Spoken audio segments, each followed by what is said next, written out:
Hello, welcome to this video today, guys. My name is Pros, and this is a World Tanks video on the M37, which is the Tier 4 artillery for the American tree, which I think is the best tree for artillery at the moment.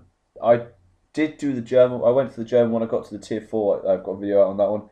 But I didn't really like the idea because basically the angle that you can shoot at, if you see, obviously like hull lock tanks and artillery, they have an angle basically on the front of them, and you can, like, that's how, as far as you can turn without your tank having to turn. With the American tree, it is so wide, it is outrageous. You can just sit in a spot and you don't even have to turn the tank at all much for like an entire game, so it's fine, and I love that. And that's why I didn't really get on with the German ones too much, but this one's so much better, and I'm really enjoying this tree. So I'm going to run through the stats and then just talk to you a little bit more about it in depth. So it has 180 hit points, an engine power of 296, a speed limit of 56 kilometers an hour, a traverse speed of 28, a hull armor of 13, 13, and 13, standard shell damage of 308 to 513, a standard shell penetration of 40 to 66, a rate of fire of 4.62, a turret traverse speed of 16, a view range of 340, and a signal range of 325. All those stats are with the upgrade that it has, the one upgrade it has on the tank. And that upgrade is one of the best upgrades you can get on a tank. It obviously lowers the reload, so it reloads faster basically, and it gives you a crazy range. When using it as its stock version, it's a little bit of a pain because you don't get that great of range. It's quite difficult to see, like, to actually when you're aimed in, like, it doesn't have much range. I think it's about 550 or 600. When you get the first upgrade, the upgrade for it, it goes to like 900. It just covers the whole map, so it's amazing. And obviously, being a tier 4 tank, if you're top tier in a game, you're just going to wreck things. And artillery are some of the best tanks to actually get into high level games. The gameplay is saying I'm in a tier 5 game.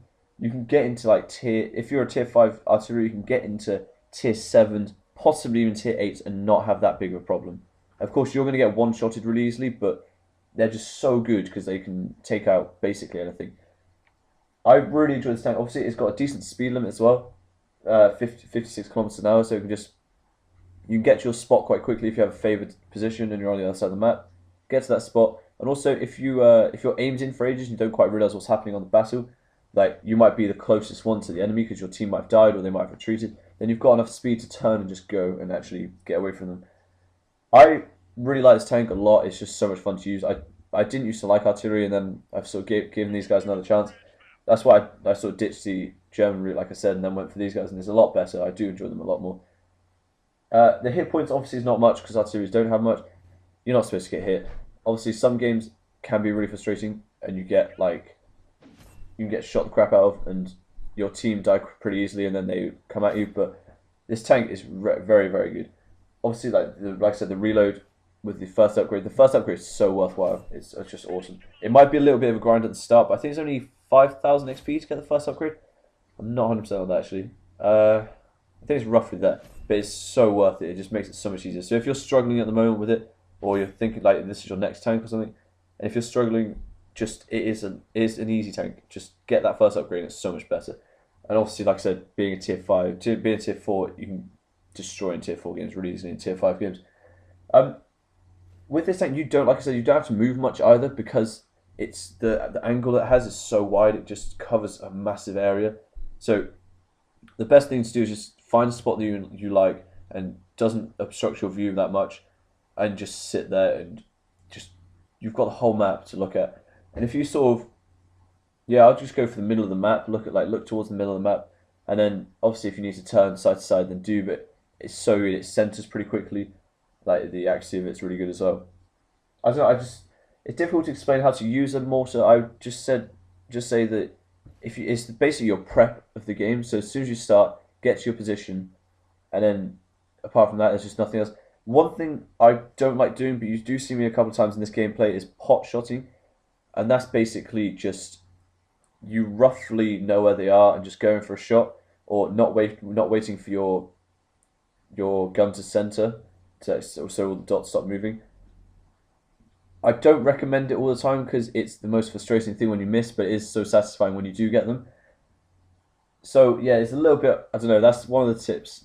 If you're good at it, and if you can sort of see and have an idea exactly where they are, then go for it. But if not, don't waste your ammo, because it can. Some of them don't have loads of ammo, and don't get frustrated if you miss, because mortars are a massive skill to use. I'm not great with them, but they are really difficult to use at times. Some games, obviously, you'll have really bad games where your team get flanked or get really destroyed really easily, and sometimes you just won't be able to hit anything. But you just got to stick with it, and they are a very satisfying thing to use. A great thing with these tanks, guys, is also that they are really good if you can spot when a tree falls down, or if you have like an idea where someone is. If like they were on your map and then they've disappeared, then still go for the shot. If you definitely know they're there, if they're like a big heavy tank or a tank destroyer, they're probably not going to move. Then that's the best thing, because they're really easy to sort of see and easy to get. If your like gun's just centering on them and they disappear, just go for the shot. But one thing I do actually want to say is, when your view increases, if you get like the first upgrade on this, or with any of them, then make sure you remember that your bullet will take a lot longer to actually hit them. So it might take like 1 or 2 seconds, or like half a second. No, not 1 2, like half a second longer, and it does make a difference when you're shooting. You think like, all right, if I shoot now, then they're good, but they might move and then you miss them. So just take into account that. And it's basically just practice, guys. You'll just get so much better with it. You'll find spots that you really enjoy, and you know the best time to hit them. But guys, if you enjoyed this video and it helps you, be sure to leave a like and subscribe if you really enjoyed for more Wild Tanks videos, and I'll see you next time. Cheers.